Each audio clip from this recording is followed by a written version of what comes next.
ตอนนี้ជាងបាត់គុណមើលតែមេឃមួយបែប classic ដើម្បីលើកទឹកចិត្តដល់បងៗម្នាក់ផងតបអូខេតោះចឹងជ្រឿងមុនណាគុណមើលតែមេឃនេះស្រទុំពពកបាំងភ្នំខ្យល់បក់ផាត់ផាយដងភ្នំពពីវាវែងអនឡាយពពកចាត់ខ្ចាយបាយប្រែក្លាយរសាត់តាមខ្យល់ខ្យល់បងមកដេចមិនលហើយកំឡុងក៏ស្បាយកាន់តែល្វើយភ្លេចភ្លាំងស្មារតីគុណមើលទៅមេឃខ្ពស់សែនឆ្ងាយពេកក្រៃចិត្តខ្ញុំអាឡ័យស្រពពុនពេកប្រមាក្រុមទាហានខំដើរដេកតាមដងព្រៃភ្នំអាវុធតូចធំ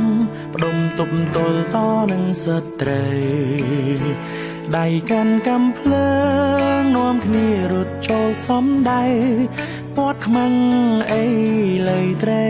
តែយើងដណ្ដើមយកជ័យនឹងបានមកពីទឹកចិត្តហានខ្លាបីដូចសត្វខ្លាសាន់ខ្លាស្វែងរកចំណី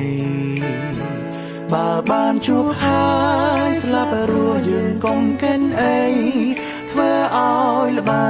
បីនៃរាជាណាចក្រកម្ពុជា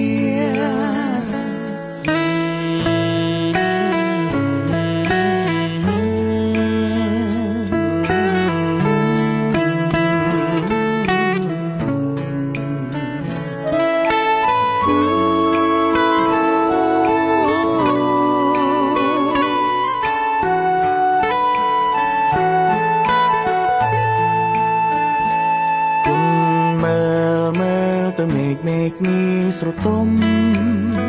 ពពកបាំងភ្នំខ្យល់បក់ផាន់ផាយដងភ្នំពពីលវាលវែងអនឡាយពពកចាត់ខ្ចាយបាយប្រែក្លាយរសាត់តាមខ្យល់ខ្យ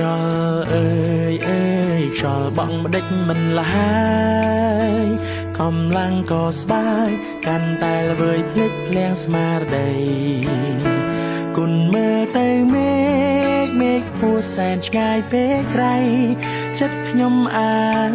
ឡ័យស្រកបុន